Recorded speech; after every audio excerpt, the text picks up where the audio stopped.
Bon, c'est génial, tu as décidé de réellement prendre soin de tes cheveux et d'apprendre à mieux les connaître. Mais par où commencer? Il y a tellement d'informations sur les réseaux sociaux, sur les articles, etc.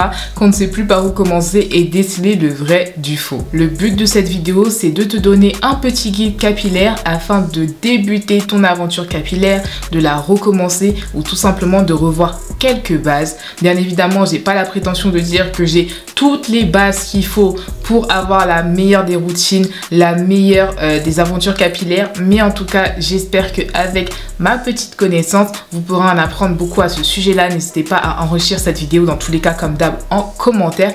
On vous y attend pour attendre tous vos conseils. Cette vidéo sera divisée en 4 parties. En premier, on aura la partie théorique, t'inquiète pas, on va pas venir voir la science du cheveu. On aura ensuite la partie comment construire sa routine capillaire. On va vraiment détailler ensemble chaque étape de la routine capillaire, en tout cas chaque étape de base d'une routine capillaire. Ensuite, on verra comment choisir ses produits capillaires.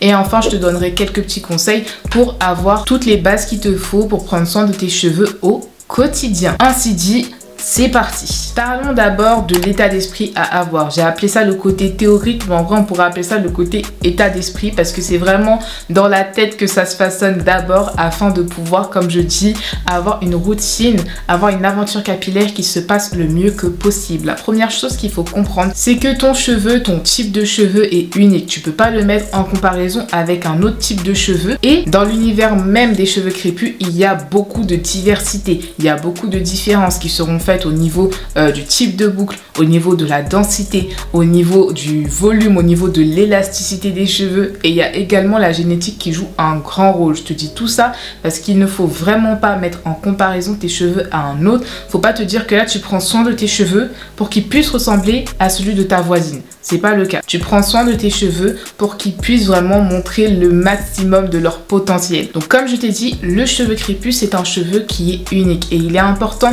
de comprendre ses caractéristiques car en les comprenant en fait, tu comprends également les besoins primaires que te demandent en fait tes cheveux. Premièrement, le cheveu crépus est différent par sa forme. Il forme une spirale ou une hélice, appelez ça comme vous voulez, qui peut être plus ou moins resserrée selon la tête, selon voilà les types de boucles de chacun. Et de par cette forme en fait, le sébum aura du mal à passer sur toute la tige capillaire, le sébum que produit naturellement ton cheveu, ce qui peut rendre du coup le cheveu crépus un peu plus sec et un peu plus fragile. Mais à côté de ça, il a une bonne capacité à absorber sur une assez longue durée des produits et également à adhérer.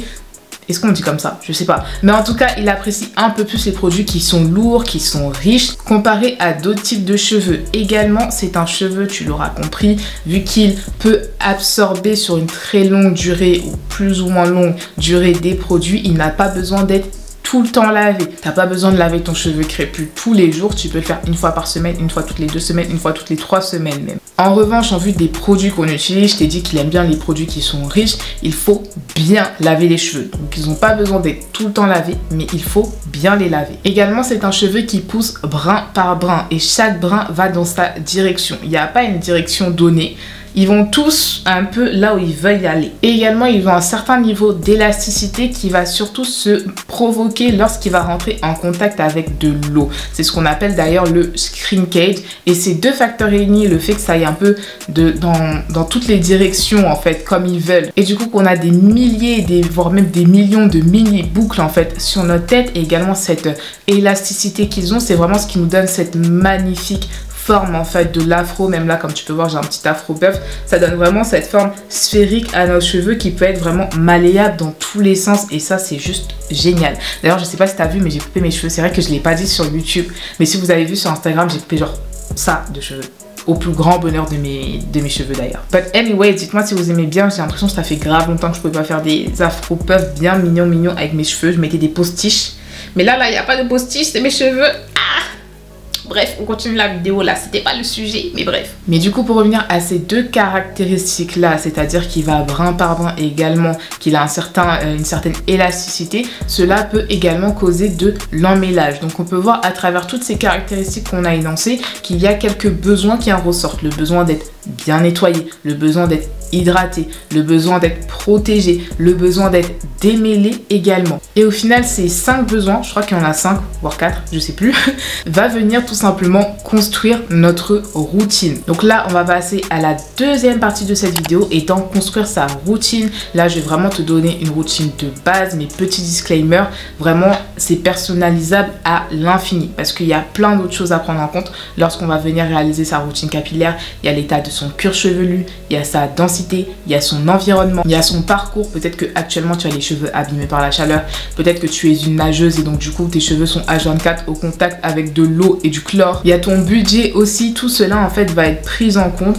pour constituer ta routine. Donc là je te donne quelques bases bien évidemment, mais à partir de cette base, dis-toi que tu peux faire ce que tu veux et rajouter ce que tu veux selon la convenance et selon ce qui plaît à tes cheveux. Donc du coup, on va retrouver au final 4 points clés dans notre routine capillaire. Le fait de nettoyer, comme j'ai pu dire, de démêler, de hydrater, conditionner, fortifier, même si le fait de fortifier, ça se fait dans toute la routine et pas que à ce moment-là. Bref, je sais pas si tu as capté. Et dernièrement, le fait de coiffer ses cheveux, on va dire de les protéger d'une certaine manière. Dans tous les cas, on va venir en parler dès maintenant, étant donné qu'on va venir détailler les 4 points que je viens de citer. Le premier point, c'est celui de nettoyer ses cheveux. Il est vraiment important d'enlever tous les résidus de produits qu'il y a sur tes cheveux afin de ne pas causer des inflammations, afin de ne pas avoir un cheveu qui est trop lourd de vieux produits et qui du coup va se casser à cause de cela. Deuxième point, c'était démêler. Je l'ai mis en deuxième position, mais en réalité, vous pouvez vous démêler les cheveux quand vous voulez. Il y en a qui le font avant de faire leur shampoing, il y en a qui le font pendant le masque, c'est comme vous voulez. Cette étape, elle est hyper importante, aussi importante que le fait de nettoyer ses cheveux parce qu'il est important d'enlever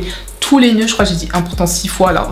Mais il faut vraiment enlever tous les nœuds qui sont présents dans tes cheveux, sinon ils vont tout simplement l'oxer et lorsque tu vas vouloir enlever les nœuds sur nœuds que ça a fait, bah, tu auras encore plus de casse que tu devais en avoir. C'est également le moment de ta routine où tu as un haut risque de casse en fait. C'est vraiment le moment à haut risque, d'accord? C'est pour ça qu'il faut que tu veilles à avoir de bons gestes, à avoir de bons produits, à avoir de bons outils pour pouvoir avoir un démêlage caliente, car tout cela, en fait, tous les outils, les produits, les gestes que tu vas faire peuvent impacter positivement ou négativement la quantité de casse que tu vas avoir. Donc, 4 petits conseils par rapport à ton démêlage. Si tu utilises un outil, on démêle des pointes jusqu'aux racines. Même si tu utilises tes mains, c'est recommandé, mais avec les mains, il y a des gestuels un peu plus technique. On évite également de le faire à sec si vous utilisez des outils. Si vous utilisez vos mains, il y en a qui le font à sec.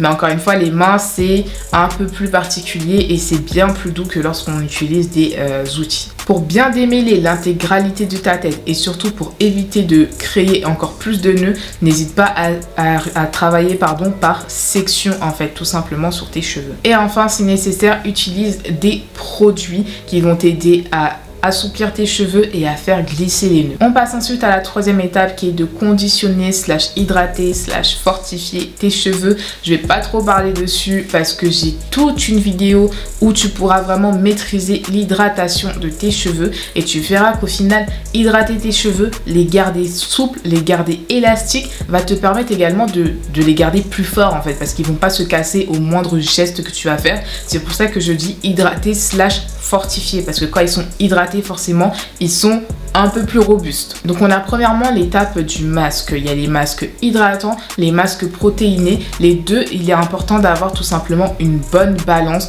pour pouvoir avoir des cheveux qui sont forts, des cheveux qui sont résistants et encore une fois qui dit hydraté, même si hydraté c'est pas un bon mot mais je vous ai expliqué pourquoi dans ma vidéo dédicace à l'hydratation. Ensuite tu rinces tes cheveux, tu les essores et place au lait capillaire. Le lait capillaire selon moi, après c'est un avis personnel, dites-moi en commentaire, mais je trouve qu'il remplit des fonctions similaires au masque hydratant. C'est pour ça que pour moi, il n'est pas forcément nécessaire. Si tu as eu un très bon masque hydratant avant et que tu ne te sens pas de mettre un lait capillaire, ça va pas ruiner ta routine, selon moi. Mais mis à part le fait que ça remplit des fonctions, selon moi, un peu similaires au masque hydratant, le lait capillaire, selon les laits, vont également t'aider à apporter de la définition, t'apporter du volume. Si tu as par exemple les cheveux fins, n'hésite pas à utiliser des laits qui vont t'aider à avoir du volume. Et surtout, ça va te permettre d'avoir une hydratation de longue durée et d'avoir vraiment cette couche que tu n'as pas rincée et qui va venir rester sur ton cheveu et hydrater comme il faut les bibiches. Et toujours dans l'hydratation slash conditionnement slash fortifié, on retrouve les beurres et les huiles. Les beurres et les huiles, c'est vraiment des matières grasses, comme tu le sais, qui vont te permettre de maintenir en fait les matières que tu as mis précédemment. Donc que ce soit le lait capillaire, l'eau qui est présente dans tes cheveux,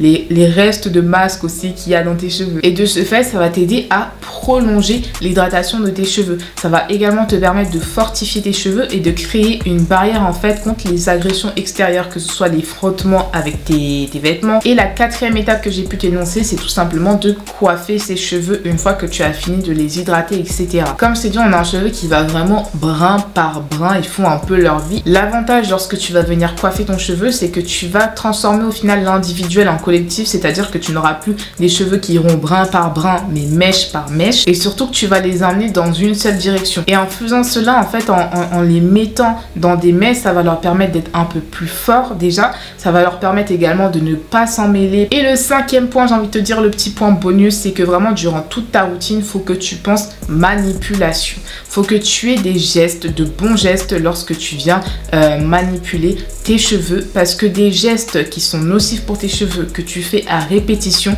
petit à petit vont détruire tes cheveux. J'en ai payé le prix, c'est pour ça d'ailleurs que j'ai coupé mes cheveux. Maintenant qu'on a construit notre routine, on va s'attarder au choix des produits. Il faut vraiment passer par cet ordre-là et non pas par l'inverse, parce que vraiment c'est la routine qui répond à vos besoins et pas tout de suite les produits. Les produits, c'est ce qui va compléter la routine, mais vraiment pour répondre pleinement aux besoins de vos cheveux, il faut avoir une bonne routine établie et des bons gestes.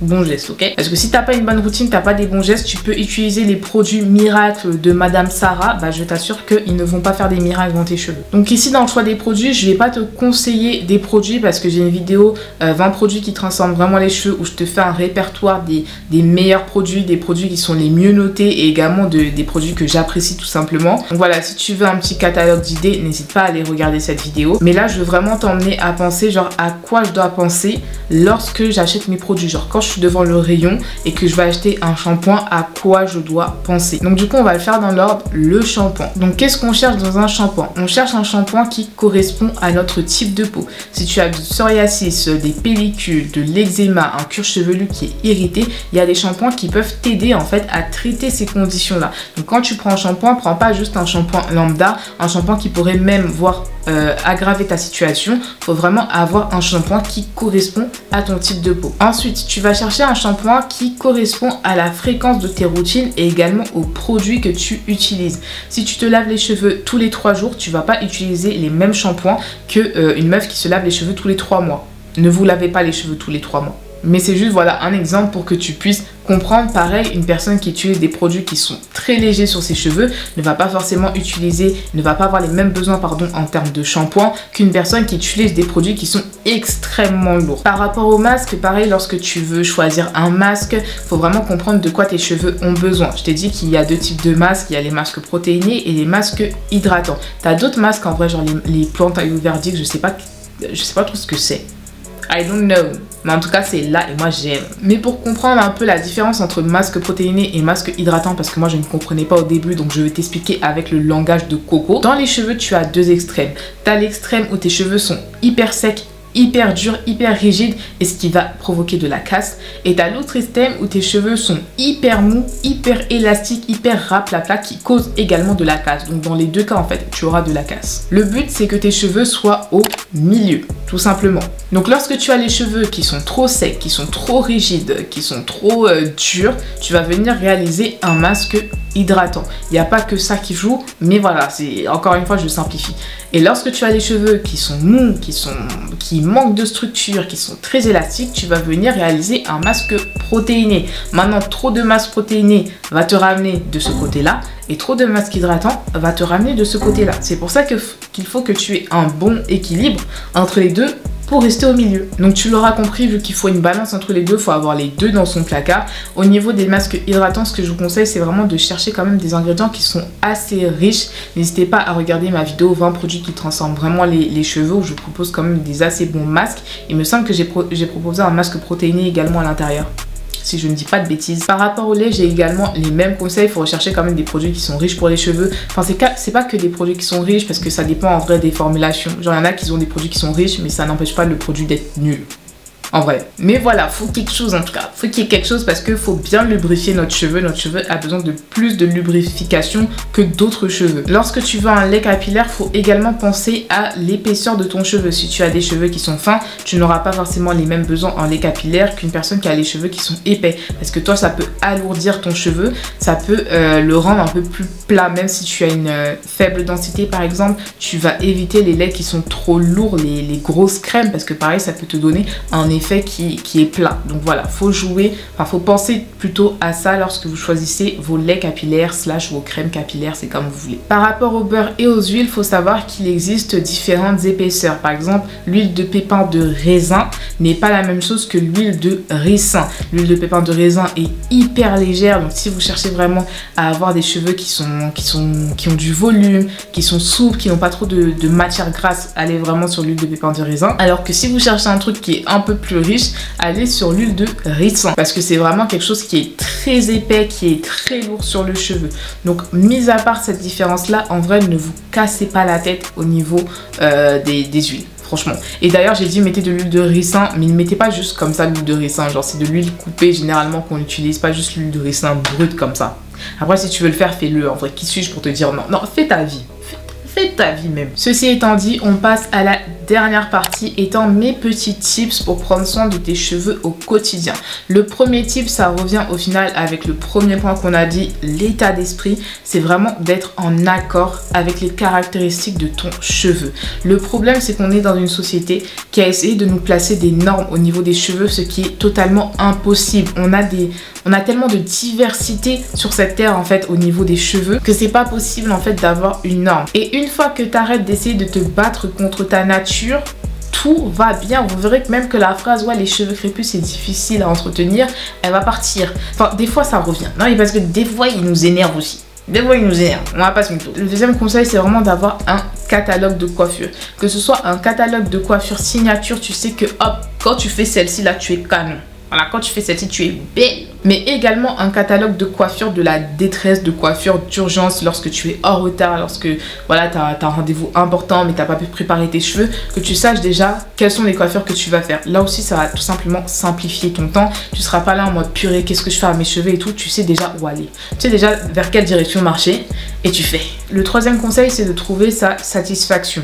Tu as un rythme de vie qui n'est pas similaire au mien, par exemple. Et donc du coup, si moi je passe 2 heures sous la douche pour prendre soin de mes cheveux et que tu te dis ah mais vu que elle le fait, moi aussi je dois le faire, alors que tu as un rythme de vie qui est bien plus accéléré et que tu n'as pas le temps, tu vas finir par ne plus vouloir prendre soin de tes cheveux parce que tu vas te dire 2 heures c'est trop pour moi, j'abandonne, je lâche l'affaire. Je passe pas 2 heures personnellement sous la douche, mais c'est juste pour te donner un exemple. Donc c'est important de trouver une satisfaction en fait dans ta routine, que ça colle à ton rythme de vie. Pareil, je prenais l'exemple tout à l'heure de si tu es une nageuse, tu vas pas pouvoir suivre le conseil qui dit que tu dois te laver les cheveux toutes les 2 semaines. C'est pas possible, tu as du chlore sur la tête.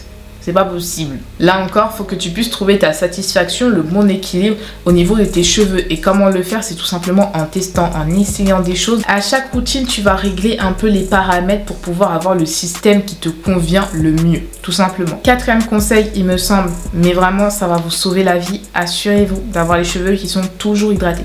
Et quand je dis hydraté, ça ne veut pas dire mouillé. Il y a une différence entre hydraté et mouillé. Et gardez vos cheveux constamment hydratés, encore une fois, c'est les garder fortifiés. Gardez vraiment en tête le mot fortifié. Tes cheveux sont secs, forcément ils seront plus assujettis à la casse lorsque tu vas faire des mouvements, lorsqu'ils vont se frotter avec tes vêtements, tout ça. Donc voilà, ça c'est également un petit truc à faire, mais ça te sauve la vie. Comme je t'ai dit, on parle de fortification, on va également parler de protection. Veille vraiment durant tout le reste en fait de ta vie à protéger tes longueurs. On parle souvent de stimuler la pousse, recettes pour faire pousser les cheveux. Moi-même j'aime bien stimuler ma pousse, mais en réalité si tu ne protèges pas tes longueurs, ça ne sert strictement à rien. Que ce soit en dormant avec un foulard en satin, une tête d'oreiller en satin, en adoptant les bons gestes, en utilisant les bons outils, en réalisant des coiffures protectrices de longue durée, etc. En tout cas, veille à protéger tes longueurs, c'est hyper important si tu veux tout simplement avancer avec des cheveux sur la tête. Et le dernier conseil que je pourrais te donner, en réalité ça va avec celui que je viens de dire, c'est tout simplement de couper tes pointes lorsque c'est nécessaire. On l'a bien vu d'ailleurs avec toute mon aventure capillaire des derniers mois. Lorsqu'on regarde mes cheveux ici et lorsqu'on voit mon petit afro, on voit que l'afro semble hyper dense au final, chose qui n'était pas le cas ici. Pourtant c'est bien les mêmes cheveux qui sont sur la tête, mais tout simplement lorsque tu viens couper les cheveux qui sont abîmés, lorsque tu viens couper les cheveux qui sont affaiblis, tout de suite tu vas retrouver des cheveux qui semblent en meilleure, enfin c'est même pas qui semblent, qui sont en meilleure santé. Et je vous dis pas tout le temps de couper vos longueurs, moi c'était vraiment pour un cas particulier, mais juste couper vos pointes lorsque nécessaire afin de ne pas vous retrouver en fait dans cette situation où vous avez des longueurs qui se sont affinées avec le temps. Et je pense qu'on s'arrêtera ici pour cette vidéo. En tout cas j'espère vraiment qu'elle t'a aidé, que tu as pu avoir des bases en fait pour continuer ton aventure capillaire, revoir quelques bases si tu étais un peu perdu dans ta routine. Moi en tout cas je te fais de gros bisous, que Dieu t'accompagne avec tes cheveux vraiment. Nous on sert un Dieu qui est partout, c'est-à-dire qu'on le met dans tous les domaines de notre vie. Donc je prie vraiment qu'il puisse t'accompagner également dans ton aventure capillaire. En tout cas que Dieu te bénisse. On se dit à la prochaine pour une nouvelle vidéo. Tchuss!